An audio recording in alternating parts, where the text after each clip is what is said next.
Hi hello friends అందరికీ నమస్తే. India Pakistan match జరుగుతుంటే మనం ఇండియా గెలవాలని నరాలు తెగే ఉత్కంఠతో ఎదురు చూస్తూ ఉంటాం. ఎందుకంటే అది మన ఇండియన్ బ్లడ్. మన చిరకాల ప్రత్యర్థి అయిన పాకిస్తాన్ చేతిలో ఓటమిని మనం అంగీకరించలేం, భరించలేం.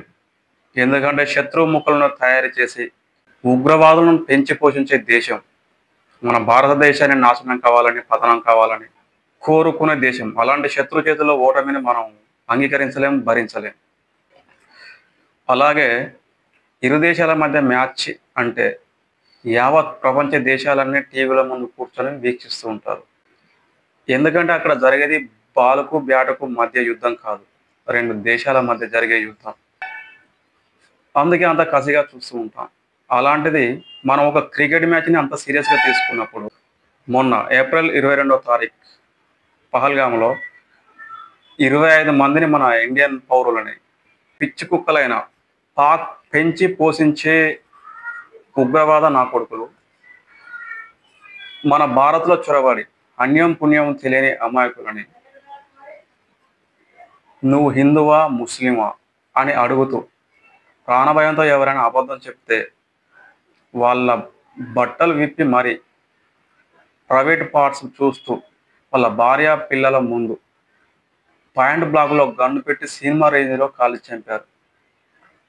మా వాళ్ళని చంపొద్దని వేడుకుంటున్న పిల్లలు, ఆడవాళ్ళు వేడుకుంటున్న కనికరం లేకుండా విచక్షణ రహితంగా కాల్చి చంపారు. 25 మంది మన భారత పౌరుల్ని పొట్టన పెట్టుకున్నారు. పాపం అక్కడ ఉన్న ఒక ముస్లిం సోదరుడు వాళ్ళకు అడ్డుపడి ఇది తప్పని వాళ్ళకి హెచ్చరిస్తూ వాళ్ళ దగ్గర ఉన్న గన్ను గుంజుకోబోతుంటే అతన్ని కూడా కాల్చి చంపేశారు. కొత్తగా పెళ్ళైన జంట అక్కడ కాశ్మీర్ అందాలని ఆస్వాదిద్దామని వచ్చి అంతవరకు సంతోషంగా అక్కడ సెల్ఫీలు దిగుతూ చిన్న వీడియోలు తీసుకుంటూ ఆనందంగా గడుపుతుంటే సడన్గా ఎంట్రీ అయిన ఉగ్రవాద నా కొడుకులు అందరిని 25 మందిని మన భారత పౌరుల్ని కాల్చి చంపేశారు. అయితే వీళ్ళకి ఏం తెలుసు, మేము కాశ్మీర్కి వెళ్ళి అందమైన ప్రదేశాలు తిలకిద్దామని వచ్చారు, కానీ మేము వెళ్తున్నది మృత్యు ఓడిలో కానీ తెలియదు కదా. అలా చంపి ఆ నా కొడుకులు మళ్ళీ పారిపోయారు. ఘటన జరిగిన వెంటనే యావత్ భారతదేశం ఉలిక్కిపడింది. ఒక మనమేంటి, ప్రపంచ దేశాలు కూడా ఏంటి ఇలా జరిగిందని ఉలిక్కిపడ్డాయి. ఆ నరహంతకులను ఏం చేస్తారో అని. మన ఇండియన్స్ అయితే అందరూ వాళ్ళను చంపేయాలనే కోరుకున్నాం,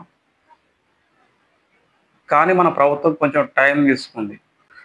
ప్రపంచ దేశాలు కూడా భారత్ ఎలా స్పందిస్తుంది, వాళ్ళ మీద ఎలాంటి చర్య తీసుకోబోతుంది, పాకిస్తాన్ ఏం చేయబోతుందని యావత్ ప్రపంచ దేశాలు కూడా ఉత్కంఠతో ఎదురు చూశాయి.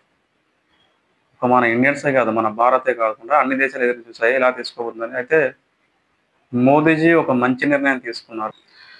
అయితే ఇంచుమించు 14-15 రోజులు టైం తీసుకున్నా కానీ ఏంటి ఇంకా ఇండియా ఎలాంటి చొరవ తీసుకోవట్లేదు, వాళ్ళ మీద ఎలాంటి చర్యలు తీసుకోవట్లేదని అనుకున్నాం.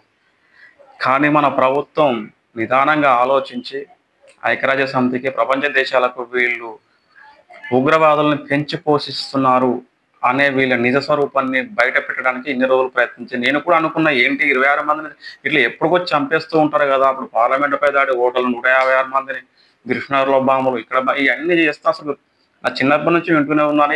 లొల్లులో ఎప్పుడు కాశ్మీర్లో మన సైన్యంపై ఫైరింగ్ చేసుడు ఇలాంటివి జరుగుతూనే ఉన్నాయి. ఇంకా ఎన్నాళ్ళు వీటికి ఫుల్ స్టాప్ అనేది లేదా అనుకునేవాడిని. ఇప్పుడు మోదీజీ గారు మంచి నిర్ణయం తీసుకున్నారు. మొన్న నైట్ మిడ్ నైట్ 1:40కి సర్జికల్ స్ట్రైక్ అంటారు, దాన్ని ఏదంటారో నాకు తెలియదు, కానీ పాక్లో చొరబడిన ఉగ్రవాద స్థావరాలపై బ్లాస్టింగ్ చేసి ఇంచుమించు 100 మంది దాకా చంపారని సరే మీడియాలోనే చూస్తున్నాం, మనకు తెలియదు. అలా అన్నారు. 100 మంది కావచ్చు, 110 మంది కావచ్చు చేస్తాం. కానీ ఆ మసూద్ అజార్ గారు అంటే ఒకడు బతుకున్నట, వాడు ఉండి మళ్ళీ నేను మోదీజీని చంపేస్తా, సింధు ఇది చేస్తా, అది చేస్తాను ఏదో అంటున్నాడు. ఇంకెవడో సింధు జలాల్లో ఇన్ని రక్తం మారిస్తాను, నీళ్ళు ఆపుతాను. ఏం పీగలేని పిచ్చ పుక్క నా కొడుకులు. అక్కడ బల్చిస్తాన్ వాళ్ళే వీళ్ళను బాగా చేస్తున్నారు.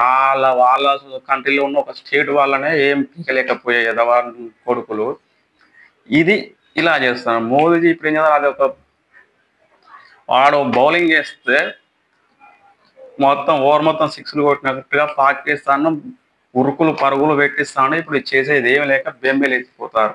నిన్న నైట్ 50 డ్రోన్లతోనే అటాక్ చేస్తే మన ఇండియన్ ఆర్మీ మొత్తం తిప్పి కొట్టింది. 3 ఫైటర్ జెట్లను కూల్చిపడదగింది. అసలు నెక్స్ట్ ఏం జరుగుతుంది? యుద్ధం అంటే మరి ఇది యుద్ధమా? యుద్ధం అంటే ఇంకా వేరే ఉంటుందట. అది ఎలా ఉంటుందో చూద్దాం. ఆ, కానీ మన వాళ్ళేమో శత్రుముఖులు ఉగ్రవాదుల మీద దాడి చేస్తే ఆ పాకిస్తాన్ నా కొడుకు వాళ్ళు ఏం చేస్తున్నారు? మన సివిలియన్స్ మామూలు జనాల పైన అటాక్ చేస్తున్నారు. మళ్ళీ వాళ్ళ వక్రబుద్ధి చూపించుకుంటూనే ఉన్నారు ఇంకా. అలాంటి నా కొడుకులకు గట్టిగా బుద్ధి చెప్పాలి. అది ఇప్పుడే ఇంకా ఇలాగే కొనసాగితే వాళ్ళకి అలవాటు అయిపోయింది. ఎప్పుడు ఇండియాకి పోవచ్చు, మేము అటాక్ చేయొచ్చు, ఇండియా మమ్మల్ని ఏం చేయలేదు అని అయితే అలవాటు అయిపోయింది. ఈ దెబ్బతో పాకిస్తాన్ నా కొడుకులకి ఇండియా అంటే ఏంటో ఇప్పటికే తెలిసింది. మొత్తుకుంటారు, లబోదిబో మొత్తుకుంటున్నారు. ముందు ముందు కూడా తెలియాలి. మోదీజీ చేస్తారని నేను అనుకుంటున్నాను. కక్ష నాకు అసలు పైల్గాం వాళ్ళ కాల్చి చంపిన కాంచేనే ఈ ఉగ్రవాద నా కొడుకులే. అది ఇంకొక డౌట్ ఉంది. అసలు మొన్న చంపిన కొడుకులు దొరికారా? చచ్చిపోయారా? వాళ్ళది ఒక్కటి బయట పెడితే ఇండియన్స్ ఫుల్ హ్యాపీ ఫీల్ అవుతారు. ఎందుకంటే వాళ్ళు చేసిన ఈ క్రూరత్వానికి మనం బదులు తీర్చుకున్నట్టయితే నా కొడుకులు ఫస్ట్ బతకనేది వాళ్ళు ఎక్కడున్నా వెతికి ఇంకా కొన్ని స్థావరాలు ఉన్నాయట మొత్తం ధ్వంసం చేయాలి.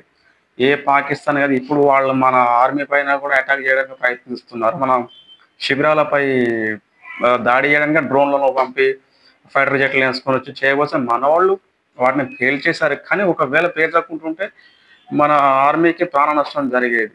అయితే మనం ఎందుకు ఉపేక్షించాలి? అటాక్ చేయాలంటే సరే ఇదంతా మనకు తెలియదు. వాళ్ళు చూసుకుంటారు మోదీజీ గారు. కానీ అంతా అనిపిస్తుంది అసలు ఒక ఇండియన్గా పుట్టి ఎప్పుడు ఒక ఆవులేగాల చేతిలో మనం అనేది నాకు అనిపిస్తుంది. మీకేమనిపిస్తుంది? మీరు కామెంట్ చేయండి. నాకైతే ఇప్పుడు ఫుల్ హ్యాపీ. నా కొడుకులు ఉగ్రవాదులను చంపేసినందుకు ఇంకా నెక్స్ట్ కూడా చంపేయాలి. ప్రపంచ దేశాలు కూడా మనకే మద్దతుగా ఉన్నాయి. చాలా హ్యాపీ ఈ విషయంలో కూడా. ఎందుకంటే ఇండియాను అందరూ ఆ, గౌరవిస్తారు. ఇక పాకిస్తాన్ అంటే అదొక ఉగ్రవాద దేశం అని ఫిక్స్ అయిపోయింది. ప్రపంచ దేశాలు కూడా ముద్ర పడిపోయింది.